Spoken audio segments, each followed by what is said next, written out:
The state of West Virginia has a sugar sweetened beverage excise tax in place. That tax is relatively low. It tends to pay for things like the state medical school. But to change that tax is a very inexpensive intervention for them, and they could raise a lot of money, and I know their governor has been interested in doing that recently. Well, the healthcare cost savings over the U.S. are projected at about $14 billion over this time period.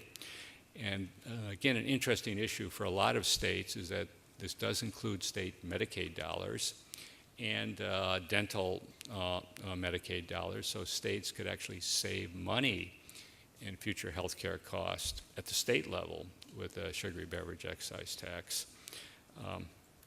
And it's also projected to reduce disparities in the prevalence of obesity by race, ethnicity, and income level. Again, assuming that we have the same response among different population groups. It could have even bigger effects if we see results like what happened in Mexico, for example.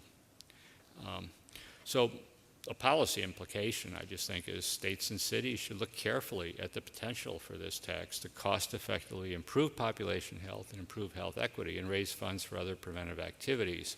It's remarkable to me how these taxes have not been seriously considered in so many localities, including Massachusetts. I mean, there's been some discussion, but it seems to be going not very far.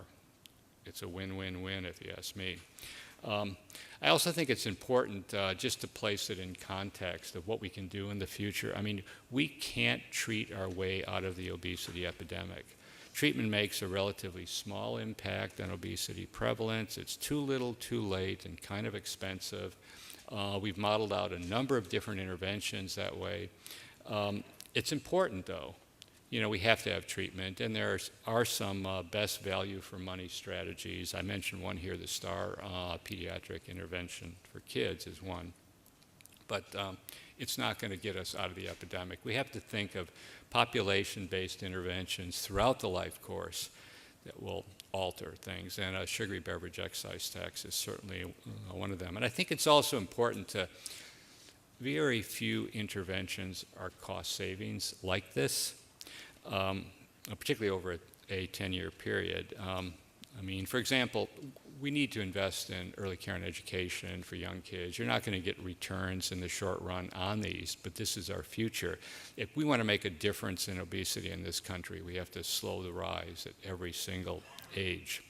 And of course, one single strategy won't solve the obesity epidemic. We've given you some estimate of what a sugary beverage tax could do to reduce the prevalence of obesity. It's about, you know, it might drop it from 39 to 38% or something like that. That's not solving the epidemic, but it's part of the problem.